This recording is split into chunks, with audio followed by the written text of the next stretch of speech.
नमस्कार मित्रांनो, मी ॲडव्होकेट श्रीकांत पानसकर परत तुमच्यासाठी एक नवीन व्हिडिओ घेऊन आलो आहे। या व्हिडिओमध्ये मी तुम्हाला सांगणार आहे की इन्कम टॅक्स रिटर्न म्हणजे काय असतं, इन्कम टॅक्स रिटर्न भरण्याचे काय काय बेनिफिट्स आहेत, काय काय फायदे आहेत आणि कोणाला इन्कम टॅक्स रिटर्न भरणं कंपल्सरी आहे आणि कोणाला कंपल्सरी नाही आहे। तर जर तुम्ही या आपल्या चॅनलला नवीन असताल तर चॅनलला सबस्क्राईब करा, व्हिडिओ आवडला असेल तर लाईक करा, शेअर करा आणि बेल आयकॉनला नक्की प्रेस करा, म्हणजे जेणेकरून आमचे येणारे व्हिडिओचे नोटिफिकेशन तुम्हाला मिळत राहतील। व्हिडिओ सुरू करूया। सगळ्यात आधी बघूया आपण इन्कम टॅक्स रिटर्न काय असतं।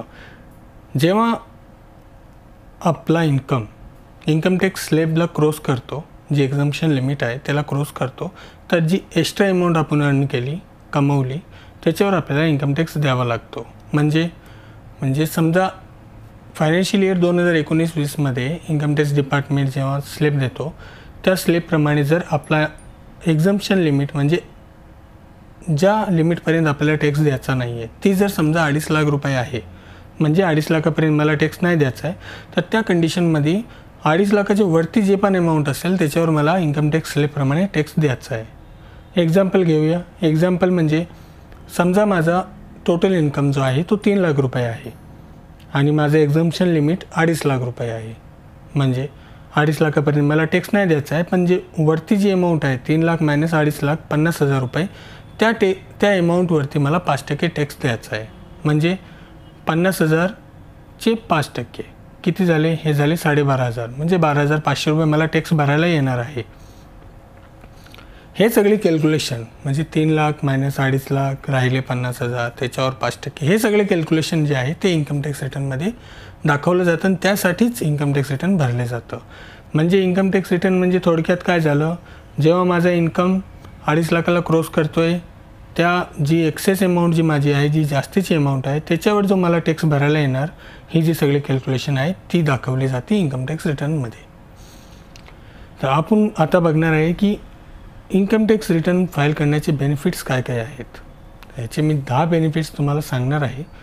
मग पहिला जो आपला बेनिफिट आहे तो आहे TDS रिफंड। जे सॅलरी एम्प्लॉई आहेत त्यांची सॅलरी जर एक्झम्पशन लिमिटला म्हणजे 2.5 लाखाला क्रॉस करत असेल, सगळे डिडक्शन्स जाऊन जर त्याचा अमाऊंट एक्झम्पशन लिमिटला क्रॉस करतोय, तर त्या कंडिशनमध्ये जो एम्प्लॉयर असणार त्याच्या सॅलरीला TDS कापूनच तो सॅलरी तुमच्या अकाउंटला किंवा तुम्हाला बाय हँड देणार आहे। या कंडिशनमध्ये जेव्हा TDS कापला जातो सॅलरीवर, तेव्हा तो जर परत क्लेम करायचा असेल, तो रिफंड घ्यायचा असेल, तर आपल्याला इन्कम टॅक्स रिटर्न भरणं कंपल्सरी आहे।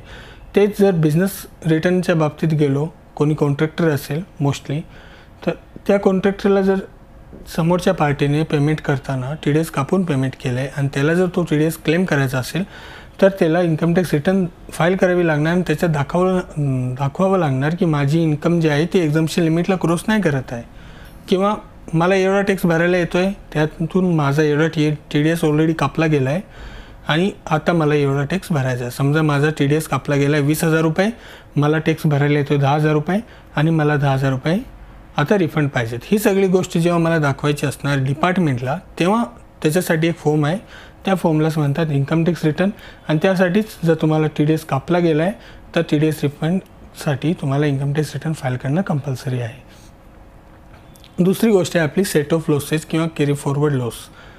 जर समजा तुम्हाला एखाद्या वर्षात लॉस झाला, तुमच्या बिझनेसमध्ये तुम्हाला लॉस झाला, किंवा तुम्ही जर सॅलरीड पर्सन आहात, तुम्ही इन्व्हेस्ट केलेलं आहे कुठं, समजा तुम्ही हाऊस प्रॉपर्टीमध्ये इन्व्हेस्ट केला आहे किंवा म्युच्युअल फंडमध्ये किंवा शेअर मार्केटमध्ये इन्व्हेस्ट केला आहे आणि तिथे तुम्हाला लॉस झाला, तर तुम्ही तो लॉस कॅरी फॉरवर्ड करू शकता, पुढच्या वर्षात घेऊन जाऊ शकता आणि पुढच्या वर्षी जर तुम्हाला इन्कम झालं, तुम्हाला तिथे टॅक्सेबल झालं इन्कम, तुम्हाला तिथे टॅक्स भरायला आला, तर तुम्ही मागच्या वर्षाचा जो लॉस आहे तो तुमच्या इन्कममधून मायनस करू शकता, ह्या वर्षाच्या इन्कममधून मायनस करू शकता आणि जी राहिलेली अमाऊंट आहे त्यावर टॅक्स भरू शकता। म्हणजे थोडक्यात कसं, समजा फायनान्शियल इयर 18-19 मध्ये मी कुठली हाऊस प्रॉपर्टी विकली किंवा शेअर विकले ज्याच्यात मला लॉस झाला आणि मला तो लॉस ह्या वर्षाच्या म्हणजे फायनान्शियल इयर 19-20 मध्ये समजा मला प्रॉफिट झाला।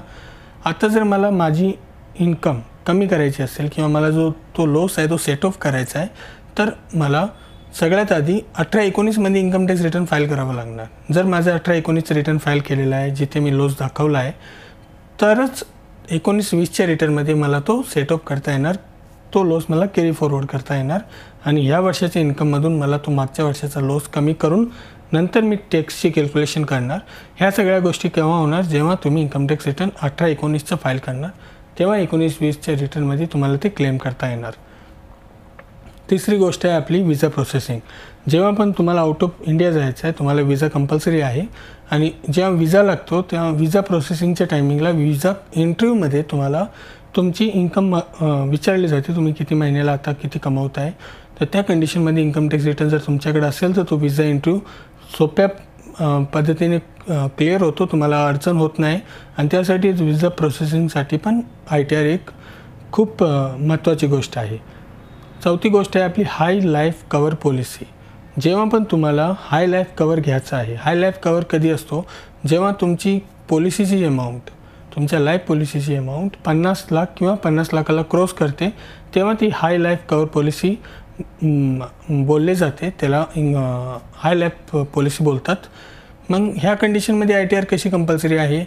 समजा जी इन्शुरन्स पॉलिसीवाली कंपनी आहे ती आधी ही बघणार की तुमचा मंथली इन्कम किंवा इयरली इन्कम किती आहे आणि तुम्ही जो 50 लाखाची पॉलिसी म्हणताय घ्यायची आहे, त्याच्यावर जो प्रीमियम येणार तो तुम्ही त्याचा पेमेंट तुम्ही करू शकणार की नाही हे बघण्यासाठी जे इन्शुरन्स पॉलिसी आहे ते तुमच्याकडून इन्कम टॅक्स रिटर्न मागणार, जेणेकरून त्यांना कळणार की हा माणूस मंथली किती कमवतो किंवा इयरली किती कमवतो आहे, ह्याचा इन्कम कसा आहे, त्यातून एक्सपेन्सेस किती जात आहेत, हा मंथली किती एक्सपेन्सेस करतो, ह्या सगळ्या गोष्टी ते कॅल्क्युलेट करतात. आणि जर त्यांना वाटलं की हा माणूस तेवढा अमाऊंट देऊ शकतो, तरच ते तुम्हाला हाय लाईफ कवर अवेलेबल करून देतात, ती पॉलिसी तुम्हाला देतात. त्यासाठी इन्कम टॅक्स रिटर्न फाईल करणं कंपल्सरी आहे. आपला 5वा जो पॉईंट आहे तो आहे सेल्फ एम्प्लॉईड इन्कम प्रूफ. म्हणजे एक सॅलरी जो पर्सन आहे, ज्या माणसाला सॅलरी भेटते आहे, त्याकडे सॅलरीचा एक प्रूफ असतो, एक सॅलरी स्लिप असते, ज्याच्यावरून कळतं की ह्या माणसाला महिन्याला एवढी सॅलरी भेटते आहे. पण जर एक सेल्फ एम्प्लॉईड पर्सन आहे, ज्याला सॅलरीची इन्कम नाही आहे, जो बिझनेसने कमवतो आहे किंवा तो एका प्रोफेशनने कमवतो, समजा तो ॲडव्होकेट आहे, तो एक CA आहे किंवा तो एक कॉन्ट्रॅक्टर आहे, जो कॉन्ट्रॅक्ट बेसवर कामं घेतो आणि त्याने तो कमवतो, तो आपला इन्कम कसा प्रूफ करणार? तो म्हणणार की माझं बँक स्टेटमेंट बघा, त्याच्यावरून कळेल. तसं नाही होत, कारण बँक स्टेटमेंटला एक सॅलरी कशी दर महिन्याला आपल्या अकाउंटला क्रेडिट होते, तसं बिझनेसमध्ये नसतं. बिझनेसमध्ये कधी पण कोणाचं पण पेमेंट येतं, तेव्हा बँकेला खूप म्हणजे ही होतं की समजा एक सेल्फ एम्प्लॉईड पर्सन आपली इन्कम कशी प्रूव्ह करणार. तर त्या कंडिशनमध्ये जर त्या सेल्फ एम्प्लॉईड पर्सनने आपली इन्कम टॅक्स रिटर्न भरली असेल, तर तो आपले इन्कम टॅक्स रिटर्न समोरच्या पार्टीला दाखवू शकतो, समोरच्या बँकला दाखवू शकतो की हे बघा, हे माझं इन्कम टॅक्स रिटर्न आहे आणि मागच्या वर्षी मी एवढं कमावलेलं, ह्या वर्षी पण मी एवढे किंवा ह्याच्यापेक्षा जास्ती कमावणार आहे. तर सेल्फ एम्प्लॉईड पर्सनचं जेव्हा इन्कम प्रूफची गरज असते तेव्हा इन्कम टॅक्स रिटर्न कंपल्सरी होते. 6वा आपला पॉईंट आहे लोन. लोन कुठलंही असू शकतं, home loan, mortgage loan, car loan किंवा पर्सनल लोन. ह्या सगळ्या लोनसाठी जेव्हा तुम्ही जाणार तर हे लोक तुमच्याकडून इन्कम प्रूफ मागणार. इन्कम प्रूफमध्ये सगळ्यात मोठी गोष्ट असते इन्कम टॅक्स रिटर्न. जर तुम्ही आपले इन्कम टॅक्स रिटर्न वेळेवर भरत आहात तर त्याच्यामुळे जेव्हा पण तुम्ही लोनसाठी जाणार, बँक तुमच्याकडून 3 वर्षाचं मागील 3 वर्षाचे रिटर्न मागणार. तिथे जर तुमचं रिटर्न भरलेलं आहे तर तुम्हाला काहीच हरकत नसणार, काहीच प्रॉब्लेम नाही होणार आणि सोप्या पद्धतीने तुमचं लोन होऊन जाणार. म्हणजे जर तुम्ही इन फ्युचर लोनची प्लॅनिंग करताय, ते कुठलंही लोन असो, home loan, personal loan, business loan, तर तुम्हाला आत्तापासूनच, ह्या वर्षापासूनच इन्कम टॅक्स रिटर्न भरून घेणं कंपल्सरी आहे. 7वा आपला पॉईंट आहे क्रेडिट कार्ड प्रोसेसिंग. जेव्हा तुम्ही एका नवीन क्रेडिट कार्डसाठी अप्लाय करता तेव्हा पण त्या कंडिशनमध्ये पण तुम्हाला इन्कम टॅक्स रिटर्न मागितली जाते.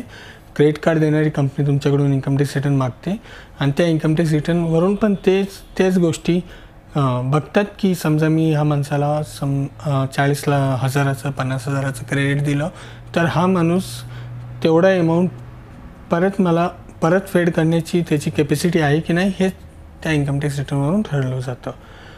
8वा आपला पॉईंट आहे इंटरेस्ट ऑन टॅक्स लायबिलिटी. आता समजा तुम्ही आज रिटर्न नाही भरलं, तुमचं जो इन्कम आहे तो 2.5 लाखाच्या आत आहे, तुम्हाला रिटर्न भरण्याची कुठंच गरज नाही आहे, तुम्ही म्हणता मी रिटर्न नाही भरणार.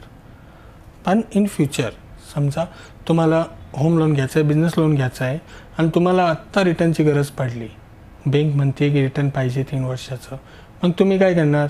मागील 3 वर्षाचे रिटर्न भरायला जाणार. आणि जर तुमचं मागील वर्षाचं रिटर्न आहे, समजा 2018-19चं तुम्हाला रिटर्न आज भरायचं आहे, तर त्या कंडिशनमध्ये 2018-19ची रिटर्न भरायची जी ड्यू डेट होती, समजा ती 31 जुलै 2019 होती, तर 31 जुलै 2019 नंतरच्या नेक्स्ट डेपासून म्हणजे 1 ऑगस्ट 2019 पासून ते ऑक्टोबर 2020पर्यंत पर मंथ तुम्हाला 1% इंटरेस्ट लागणार कुठल्या अमाऊंटवर, जो तुमचा टॅक्स पेबल येणार. समजा 18-19 रोजी तुमचा टॅक्स पेबल आला 10,000 रुपये, तर 10,000 रुपयेवरती 1 ऑगस्टपासून ते ऑक्टोबर 2020मध्ये ह्या डेटपर्यंत तुमचा पर मंथ 1% तुमच्या टॅक्स लायबिलिटीवर पर मंथ 1% इंटरेस्ट तुम्हाला द्यावा लागणार जर तुम्हाला आता रिटर्न भरायचं असेल तर. ह्या सगळ्यापासून वाचायचं असेल तर तुम्हाला दरवर्षी तुमचे रिटर्न फाईल करून घेणे कंपल्सरी आहे. 9वा आपला पॉईंट आहे पेनल्टी. जो आपला इंटरेस्ट आहे तो अंडर सेक्शन 234A मध्ये आपल्याला लागतो आणि जो पेनल्टी आहे तो आपल्याला अंडर सेक्शन 234F मध्ये आपल्याला पेनल्टी लागतो. असतं काय पेनल्टी म्हणजे थोडक्यात जी मी आता एक्झाम्पल दिलं तुम्हाला, आत्ता तुम्हाला 18-19ची रिटर्नची गरज आहे, त्या कंडिशनमध्ये इंटरेस्ट तर तुम्हाला ॲप्लिकेबल आहेच, त्याच्यासोबत तुमची जर इन्कम 5 लाखाच्या आत असेल तर 1,000 रुपये आणि 5 लाखाच्या वरती असेल तर 10,000 रुपये तुम्हाला दरवर्षी पर इयर पेनल्टी पण द्यावी लागणार. म्हणजे जर समजा 5 लाखाच्या आत अमाऊंट आहे तर 1,000 रुपये पेनल्टी, 5 लाखाच्या वरती तुमची इन्कम जाते आहे तर तुम्हाला 10,000 रुपये पेनल्टी मॅक्सिमम द्यावी लागणार जर तुम्हाला 18-19चं रिटर्न आता भरायचं असेल तर. म्हणून दरवर्षी इन्कम टॅक्स रिटर्न फाईल करणं कंपल्सरी आहे. तुमच्यासाठी चांगली गोष्ट आहे, ही एक बेनिफिशियल गोष्ट आहे. आपला 10वा पॉईंट आहे गव्हर्मेंट टेंडर. जर तुम्ही गव्हर्मेंट टेंडर भरत असाल, तुमचा बिझनेस असेल, टेंडर तुम्ही भरताय, तर त्या कंडिशनमध्ये डिपार्टमेंटकडून तुम्हाला जो गव्हर्मेंट कंपनी आहे ज्याच्याकडून तुम्हाला टेंडर घ्यायचं आहे, ती कंपनी तुमच्याकडून ITRची माग करू शकते, तुम्हाला ITR मागू शकते. ह्या प्रकारे आपले 10 पॉईंट्स कंप्लीट झालेत. आता थोडक्यात ह्या व्हिडिओचा जो एक निष्कर्ष मी तुम्हाला सांगतो, इन्कम टॅक्स रिटर्न फाईल करणे ही खूप चांगली गोष्ट आहे. तुमचा जर अमाऊंट इन्कम जो आहे तुमचा जर 2.5 लाखाला क्रॉस नाही पण करत आहे तरी तुम्ही इन्कम टॅक्स रिटर्न भरा.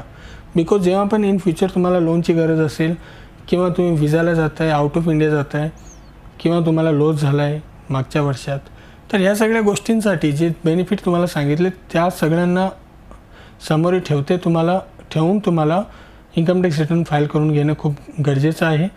इन्कम टॅक्स रिटर्न फाईल करून घेण्याने तुम्हाला खूप बेनिफिट्स पण आहेत. आणि सेकंड थिंग, तुमचा एक इन्कम प्रूफ राहतो. तुम्हाला कधीही गरज पडली की तुम्ही किती कमवताय तर तुम्ही तुमची ITR दाखवू शकता, ही माझा ITR आहे, मागच्या वर्षी मी एवढं कमवलेले. आणि त्यामुळेच तुम्हाला कुठल्याही लोनला कधीच अडचण नाही येणार. जर तुमच्या 2.5 लाखाच्या आतले रिटर्न पण फाईल केलेले आहेत तर तुम्हाला लोन घेताना काहीच अडचण होणार नाही. आणि थोडक्यात शेवटी मी एवढं सांगणार की जर तुम्हाला इन्कम टॅक्स रिटर्नविषयी काही माहिती हवी असेल तर तुम्ही आपल्या कमेंट सेक्शनमध्ये लिहू शकता, आम्ही त्याचा रिप्लाय जरूर देणार. आणि जर तुम्हाला तुमचं इन्कम टॅक्स रिटर्न आमच्याकडून भरून घ्यायचं आहे तर तुम्ही डिस्क्रिप्शनमधील लिंकमध्ये जाऊन फेसबुक किंवा इंस्टावरून आम्हाला कॉन्टॅक्ट करू शकता. तिथून एक खूप अफोर्डेबल प्राइजेसमध्ये आम्ही इन्कम टॅक्स रिटर्न फाईल करून देतो. तुम्ही नक्की आम्हाला भेट द्या, आमच्या पेजवर नक्की विजिट करा. बाकी ह्या व्हिडिओमध्ये एवढेच. धन्यवाद. जय हिंद.